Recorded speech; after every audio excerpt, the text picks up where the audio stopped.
All right, that was a great panel discussion. Thank you so much, David.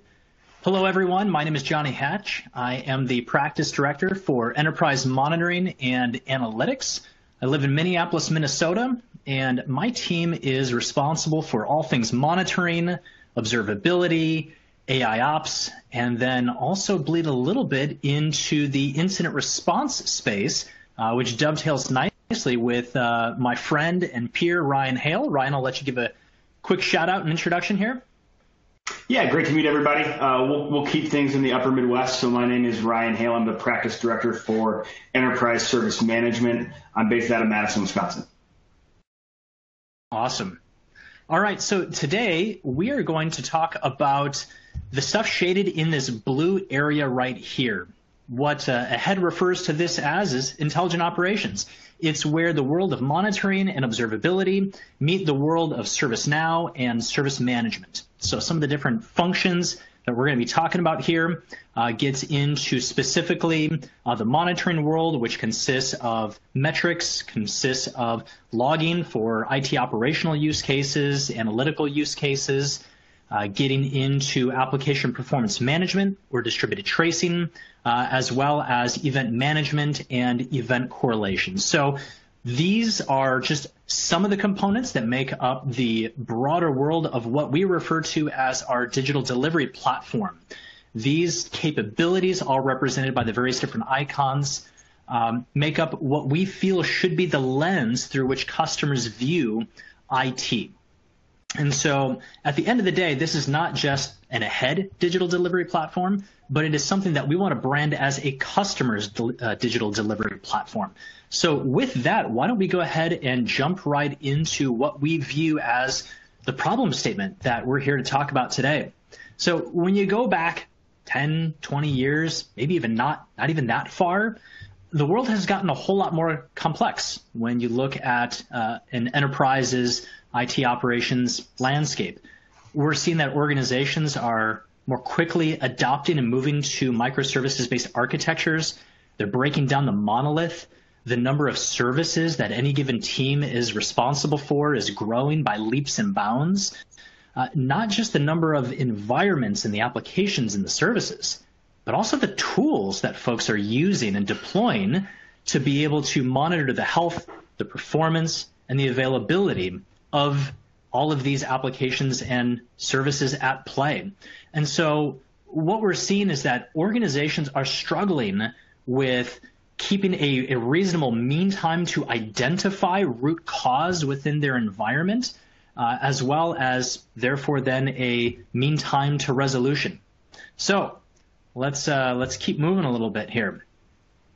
There are a number of things in play, specifically as it relates to the world of observability. Everyone is trying to drive down that mean time to repair an environment when something goes wrong. Businesses are looking at various different metrics as well as technical indicators. The business also wants to have an idea of what's going on the business side of things. And so it's not just the IT operations teams that are struggling with various different aspects of downtime and performance, but the business also wants to know the overall health and availability from a customer perspective. What organizations, what their different customers out there are seeing and thinking about their brand. Organizations are also looking to speed up their processes and get new features and new functionality to the market to be able to differentiate themselves from their competition. And then also, we're also looking at how can we put guardrails in place, remove the different barriers to make things happen quickly and efficiently. So let's frame up here what we view as an overall reference architecture for customers. So you see clustered here a group of capabilities. You've got your metrics, your logs, your traces. This makes up what organizations would traditionally view or see as their observability stack. This is how they can garner event data, understand alerts and what sort of incidents are happening. These can be very symptomatic in nature. As I mentioned earlier, one of the problems that's plaguing customers today is just the amount of noise. One of the things I've heard from various different customers is they're playing whack-a-mole with all of the different event and incident data that is coming in to their environment, and they're losing visibility and insight into major incidents, into critical events that are happening because there's this sea of noise that's happening. And so one of the larger trends that we want to dive in on here on today's session is this notion of AI ops, or sometimes more specifically, the event correlation aspect of event management.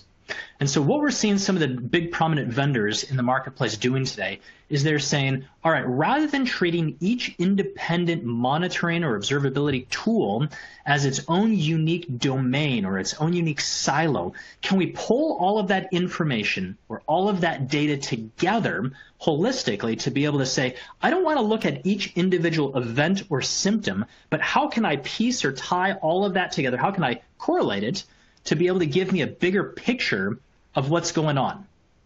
Not only do we want to correlate all of the symptom data, but we also want to tie in other platform data as well and other change data. One of the interesting stats that I hear people talk about frequently is how Gartner likes to say that 85% of major incidents occur not by happenstance, but because of some type of change that happened in the environment. One of the icons that you see on the screen right here is Ansible. Let's say that someone was running an Ansible playbook and it invokes some type of change within the environment. Well, that change could be the ultimate root cause for why our monitoring, our observability tools are all firing off alert data. And so how can we correlate the observability data with any change data, with other platform data? How can I pull in feeds from, say, my AWS platform, my vSphere, my VMware environment, maybe my Kubernetes clusters, to be able to round out and correlate all that together? But then lastly, how can I also pull in information from my CMDB from within ServiceNow? This gets into Ryan's ecosystem here to be able to say not just what is the event data and what is the change data. We can also pull in change information from ServiceNow, talking about whether a change was planned or unplanned, but what are the CIs that it impacts or affects? Once I can pull and stitch all of this information together to give me a holistic view and picture about what's going on in my environment, what was affected, and why, now I can take all of that enriched, enhanced data together, and I can write it into what should be the single source of truth that we feel in any given enterprise environments, where all that data should ultimately land and live. And that should be your ITSM system, a tool like a ServiceNow. So, Ryan, any comments on that market problem that we're seeing and the reference architecture in play and all these different data sources that are coming together?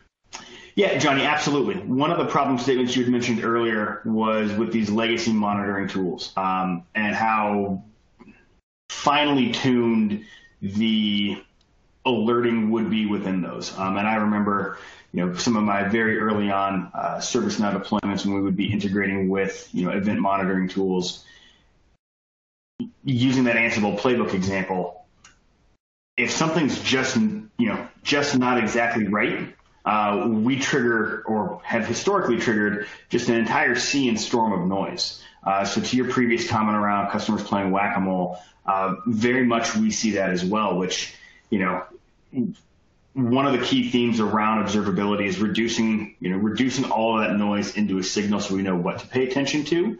And then the more advanced customers that we work with, particularly those that, have started to adopt, let's just say, more mature observability practices, we're able to pull that information into ServiceNow. We're able to correlate that not only to the CIs that are necessarily impacted, but also to the business processes that could potentially be degraded, slowed down, things of that nature. And we can point our teams to the right problem at the right time. And that's, when Johnny had mentioned earlier in the conversation around, initial incident response.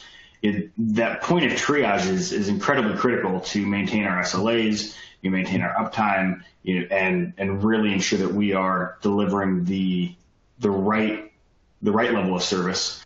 And I don't know about those of you that are listening in, but one of the things solid observability does, and a solid observability discipline in conjunction with a solid ServiceNow discipline, is it can take a good bit of the blame game out of root cause analysis when we have a major outage, because let's just say any incident with an unknown root cause, so that's a problem. We're gonna do the investigation and the digging there.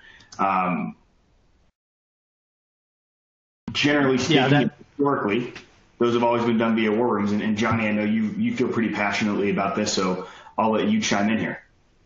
Yeah, the whole blame game thing is one of the interesting stories that we hear about. Everyone's trying to lower their MTTX, where X could be mean time to identify, could be mean time to triage, or ultimately what businesses are charging toward is resolution. How do I get out of this critical situation and back up to a healthy business state? But one of the jokes is that MTTI, the I can stand for more than just mean time to identify, but it can also be mean time to innocence. We've got one customer that historically they had over 100 people on a typical war room scenario. And so what we would see is that when that Sev1 issue started firing off, it was all hands on deck. It was everyone dials into the war room bridge, and everyone is hunting desperately for what that root cause is. Well, ultimately what was happening is people would raise their hands like, hey, it's not my stuff. My dashboards look good. The network person was saying it's not the network. The DBA was saying it's not the database, so on and so forth. Everyone is trying to excuse themselves from that war room bridge and be able to go about their day-to-day life, because they had a day job to do in addition to try and help fight fires. And so at the end of the day, what some of these AI ops systems are trying to do is help folks pinpoint what root cause is. And so the ultimate goal is, yes, healthier business applications, happier customers. But one of the other stakeholders involved here is also our internal people within our organization. We want them spending less time fighting fires, less time on war room bridges, and more time driving new feature functionality and doing things around innovation, and allowing them to really hone in on why it is that they were hired within the organization in the first place. And so if we can reduce those war rooms, like in this one customer's case that I had mentioned before, when they brought in an AI ops tool, they were able to bring down their typical war room from over 100 people to 10 people or less, because now it was no longer all hands on deck. Now it was, all right, what does the tool say is our root cause? Now let's go bring in just those individuals into the war room bridge, and we can fight the root cause rather than fighting symptoms and hunting for that proverbial needle within the haystack.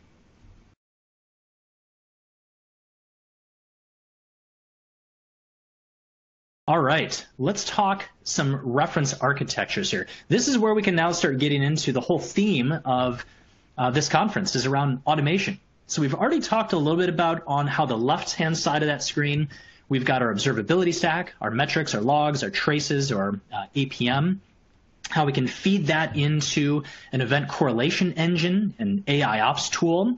We want to be able to use that to feed into our ITSM system, our single source of truth, namely ServiceNow, for all things escalation, remediation, incident problem change management.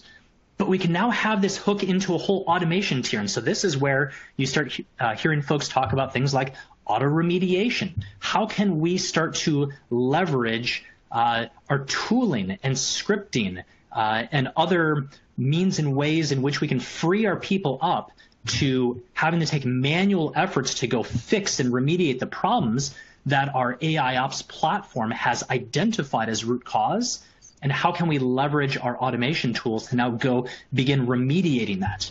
One of the biggest pieces of advice is that I know I oftentimes have for customers is start small. Don't try and boil the ocean in automating all the things. start with your Sev 5, Sev 4, the low-hanging fruit, and take a crawl, walk, run approach to doing auto-remediation and self-healing. It is still a little bit of a mythical unicorn, things of pixie dust, but we're making really good strides in the marketplace, and an AIOps platform is one of the core pillars that we feel needs to be in place in order to raise the confidence level of the enterprise in beginning to layer on some of these automated bits. And so let's take a look now at who are some of the vendors that we feel are market leaders within their respective categories. And so since a lot of the thrust here is having that foundation in AIOps, in event correlation, I know within my ecosystem, within the EM&A practice, we see Big Panda as a market leader. It used to be that folks would deploy tools like a Netcool and be doing a lot of very manual correlation. It was a very rules-based engine that was fragile and prone to breaking. But now if you can start to leverage in tools that have a backbone or a baseline of machine learning algorithms to understand that when things change in the environment, we need to adapt and change the rule set by which we're doing our correlation patterns. And I feel that Big Panda really nails it. Now, I know that Big Panda is not the only player in the marketplace, and I know that Ryan, from an ESM perspective on the service management side, I know that you've got some of your own unique perspectives. Yeah, absolutely. I mean, I think one of the exciting things, and Johnny, your mention of unicorns and pixie dust, I think is, very accurately stated is the best way to phrase it. In the duration I've been working with organizations to mature their service management practices and mature their platform position, we're really at the cusp here when we talk about automation as we're at the dawn of something great and something exciting. And I think ServiceNow has seen that particularly in this space. So they've made a couple of acquisitions, in the last 12-ish months with both Loom and Sweegle. That they, one of the things I've always enjoyed about working in the ServiceNow ecosystem is their way of re-platforming technology. So it becomes native. It's not just a bolt-on. And what we are seeing in the observability space, it's a mouthful for everybody that's out there. You could just call it Ollie. We're one of the vernaculars. Like in Kubernetes, people will oftentimes spell Kubernetes K8S because there's 8 digits or 8 letters in between the K and the S. Well, we're seeing people sometimes refer to observability as Ollie. O11Y because there's 11 characters in there. So if it's easier for you, we can just call it Ollie. I think we should roll forward with that. And now for those of you that are listening, we all have something that we can be a little bit cooler than our peers with in our next meeting. So I would so appreciate that, Johnny. But what we've seen over the last, 12 months, ServiceNow moving into having a much stronger position in this Ollie space, particularly due to those acquisitions. So I'm really excited about the native platform capability for ServiceNow to not only be, let's just say, the system of response, actioning and driving towards root cause and resolution, but also, taking a very strong position in being the system of aggregation and correlation. And I think there's some really interesting use cases that we see with customers, particularly when we start talking about expanding your observability discipline into, pre-production environments. And this is, more of a walk or run type phase. Johnny mentioned start with the low-hanging fruit, start with the stuff that is lower risk. But certainly we want to think about how we can better leverage the data that we have, because our systems are generating a massive amount of data, to also think about how we can not only fix the broken stuff faster, but break less stuff as we move forward through our environments. So one of the things that we always think through is we want to start establishing an elevated view of AIOps or modern ops or intelligent ops or whatever turn of phrase is popular within your organization. So really what we want to think through is, what do our customers see? And that's really from a monitoring perspective. That's what's going to give us that visibility. We want to understand what's happening within each one of our environments. So that's where we see the correlation with a Big Panda or a ServiceNow. what can we do to drive any type of remediation? And this is where, having a well-defined workflow across your enterprise is incredibly beneficial. And we talk a lot about, things like automated remediation, using Ansible to deploy playbooks to fix things that are broken within the environment, or a Puppet or a Chef or a Jenkins, or fill in the blank. It could also just be as simple as, because we can reduce the noise coming in, to Johnny's customer example earlier, we don't need to wake 100 people up at 2 a.m. We can wake up 5. Those 5 individuals can then fix the issue, and we can move forward from there. And really what that helps us do is drive towards the right tooling that then helps us establish a much cleaner view of the environment. So Ryan, one last comment on that workflow bit, to give the ServiceNow folks a bit of a shout out. I've seen ServiceNow do some unique things with mobile applications. So as we drive toward that maturity level in getting more comfortable with letting the automated processes remediate the problem at hand, well, yes, start with Sev 5, start with Sev 4, the low-hanging fruit. But we can also put some guardrails and some of those checks in place. And so, for example, almost like a GitOps approach, in the same way that if someone submits a pull request within their source code management repository, and then someone would need to approve that pull request, we can also throw a gated scenario in there that maybe some owner within the ServiceNow ecosystem, within that service management chain of command within the organization, can get a notification, maybe on their mobile phone, to be able to say, we've identified this as root cause. We want to invoke this script to automate the remediation, but before we just let it go run, we can get human eyeballs on the task to say, vet out that this is the script that we want to run, that it's not going to go wreak havoc on the organization and break a whole bunch of other things. And so we can give that yes/no answer to an individual, question to an individual within the organization to approve or deny. And then after it's been approved X number of times, and you build that confidence level that, that script is rock solid, that Ansible playbook, whatever it may be that you're using. Some organizations may just use Bash scripting or PowerShell or the Puppet, Chef, whatever your tool of choice might be. Let's build the confidence through repetition that, it did indeed fix that problem time and time again. Now, after so many iterations, let's go ahead and remove that push notification to someone's mobile device saying yes or no, and just let it rip.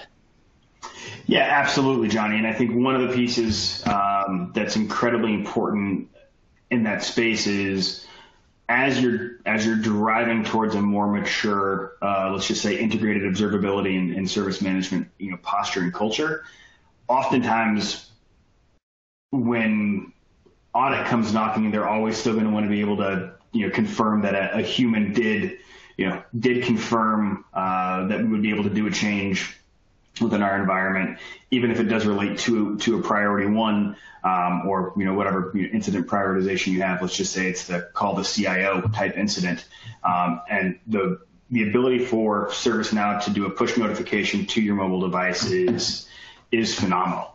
And we've spent a good bit of time talking about, let's just say, the reactive side of observability. So if you don't mind, Johnny, I'd like to take maybe the next 5 minutes or so just to talk about the proactive side of observability. Perfect. Let's do it. And how we can make the world a better place. Maybe not quite solving world hunger, but certainly certainly making at least CAB meetings a little bit less painful, which for those of us that have sat through those, we certainly know and understand what that can look like. So one of the things that Johnny and I talk with our customers about is boosting or leveling up the confidence with which you deploy changes to your environment. So, having served as a change manager in the past, a lot of those motivations are to reduce downtime, to understand the risk of the changes that we are going to be deploying within our organization. Even taking into account things such as, hey, if we take this system down to do a patch, do an upgrade, or if a change fails, we very well may breach an SLA with a customer or a vendor or an internal partner. So, you know what, we're going to need to hold off on that until the next month, so we can, potentially reset our SLAs. So those motivations are still very much the same today. Those I think have and will maintain fairly static, and this is just a subset. The historical solution was a pretty painful affair. And I will say things like Cab Workbench have come a long way to reducing some of that pain, particularly now that most of us are operating in a more remote model. But, oftentimes it's me asking Johnny, hey, Johnny, like, did you test all your stuff in pre-prod? And Johnny's going to be like, oh, dude, absolutely. I'm like, hey, Johnny, how confident are you about this change? And he's going to be like, dude, no problem at all. Like, let's rock and roll. Just give me the keys of the kingdom. And I mean, Johnny's a pretty good engineer, but like everybody, he still makes mistakes. And with that, right, we run into issues, incidents, and potentially problems down the road. So one of the things that we've been talking a good bit about is how do we shift that conversation left? So we're starting to do observability within our pre-production environments, because we're really seeing a trend around as automated deployments get more consistent. It enables us to get a lot closer to pixie dust and unicorns. And what I mean by that is we've got a pre-prod environment that is a replica of our production environment, both from an infrastructure, networking, and tooling perspective. And if we shift observability left, it enables us to do a couple of things. One, if for whatever reason we've got some issues with the events that are coming in, we can fix those within the pre-prod environment and keep the noise down. But even more importantly, it allows us to, due to the tagline on the other side, it allows us to change with confidence, because I can look at, as a change manager, I can look at data-driven points of, failure rates, of performance against the mean, and really establish our confidence in the code that Johnny or myself would potentially be deploying into a production environment. And through that, what we can see is over a longer tail of time, and this is when we're in that kind of run stage of our environments. And I know I was just picking on Johnny, but I'll be honest, he's better. He's a better technical resource than I am. You could move to a point where we know, Johnny as a developer has a, very high, let's just say, code confidence or credit score, whatever we would want to call it.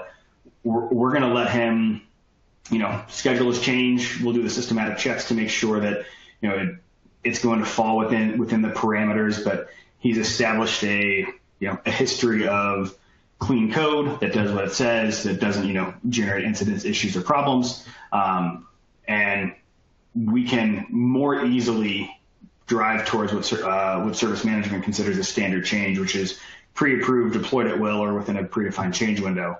Whereas, somebody like myself, maybe I'm just getting up to speed, or, I had a couple of off weeks, whatever the case is.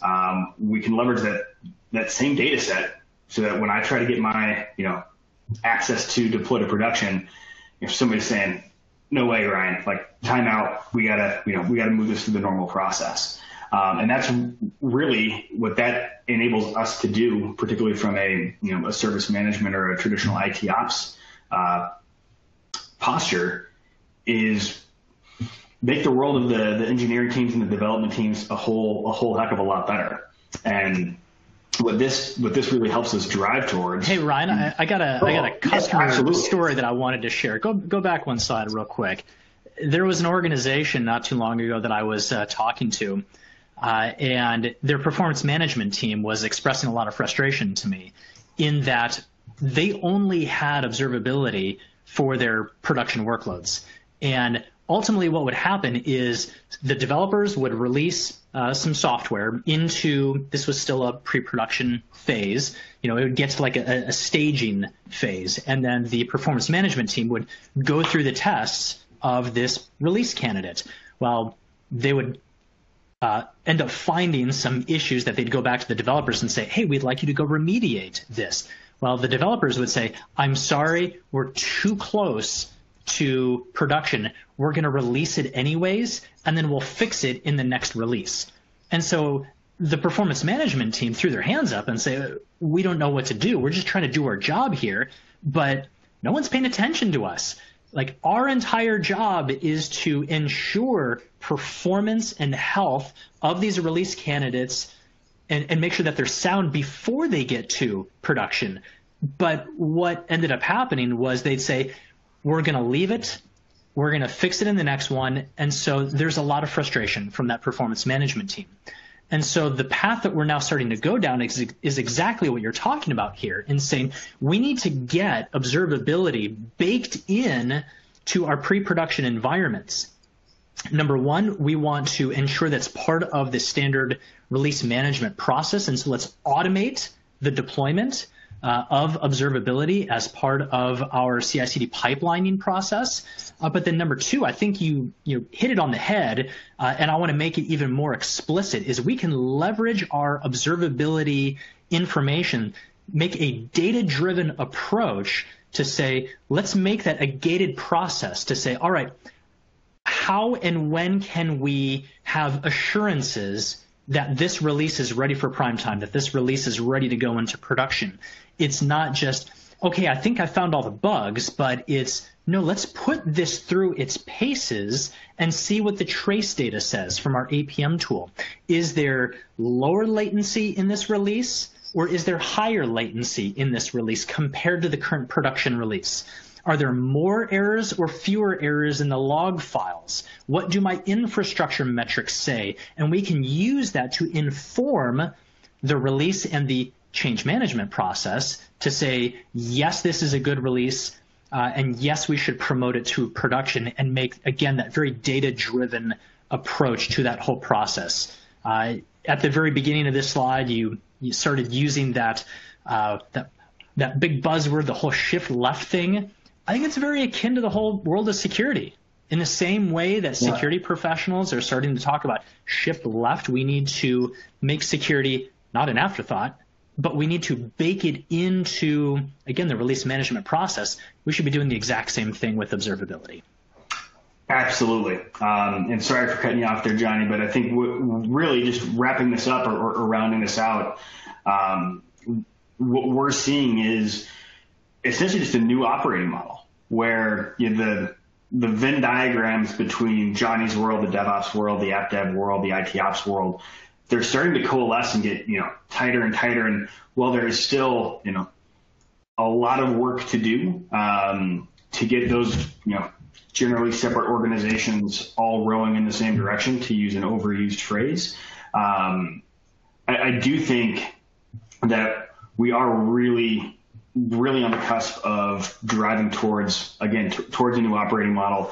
And I think the customers that are doing it best are relying on their best and brightest to set direction and drive towards the right architecture, the right tooling, the right process. But then they're also ensuring that we've got the right level of systems integration, so that way we can be as data driven as possible. So, we're looking forward to any questions that you all have. Please put those in the chat, or feel free to reach out to Johnny or myself directly via LinkedIn. But thank you very, very much for the time, and hopefully everybody has a great day. So we're going to go to an audio-only Q&A. Again, throw your questions in the Q&A, and we'd love to hear from you all. Thank you so much.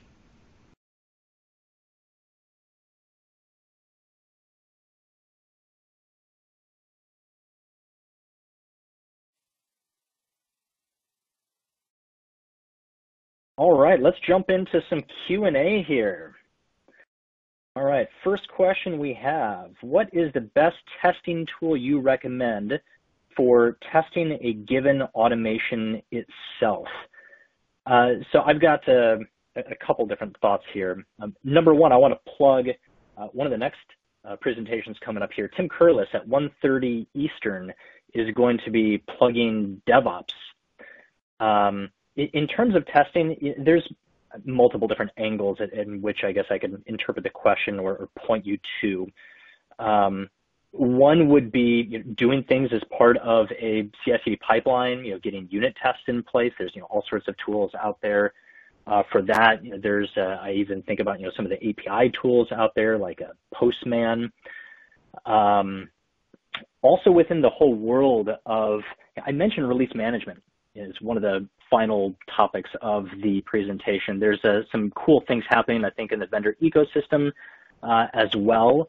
I think about companies like Harness, which is leveraging data from some of the big observability or monitoring players out there that takes that data-given approach that I talked about to, in a sense, test software and say, how does this release look from a performance or health or availability perspective? Are traces higher in latency or lower in latency? And can that inform the release management process? And so, that's all playing into the automation workflow. I'll also give a plug to other companies that are playing big in that release management, release verification space. I'm seeing some cool things from Dynatrace. In fact, they've even released their own CI/CD pipelining tool that they've put out in the open source called Kepton. And so, that's certainly worth a look as well. And then they're able to feed from their core platform as to the health availability of a release and saying, yeah, go ahead and automate the release or automate the failure of that and roll back. So hopefully that gives you a little bit of guidance on question number one. Question number two, does AIOps have intelligence like machine learning, et cetera? Not only from change perspective, but there could be different patterns, like which day of the year, et cetera. I'm seeing a lot of this play out, again, in a lot of the big observability players. You'll hear terms like anomaly detection. You'll hear terms like dynamic baselining. And so something very, very centric to what these platforms are offering in understanding time of day, seasonality, a cyclical nature. And so it may be that we're seeing massive resource utilization being consumed when it is end of quarter. There might be some big batch processes being run. And so we expect anomalous behavior compared to other times of the quarter, other times of the season. And we don't want to get false positives or alerts there. So, certainly something that gets accounted for in a number of these tools. Let's see here. Question number 3. We're trying to leverage AIOps for self-healing automation. Do you see that we can leverage AI like TensorFlow within the self-healing as well as in addition to AIOps? And so you're jumping into the deep end here with things like TensorFlow. I'm seeing organizations starting to leverage TensorFlow and building out neural networks and trying to drive machine learning algorithms, building out a model to help drive automation. My mind from a self-healing and where AI comes into play, a lot of people talk about driving down MTTR, mean time to resolution, as being the easy part of the equation. The hard part is what's root cause? What is it that needs remediating? What's the problem that I'm trying to solve here? And so where I'm seeing the bigger application of AI or machine learning is just identifying the source of the problem in the first place.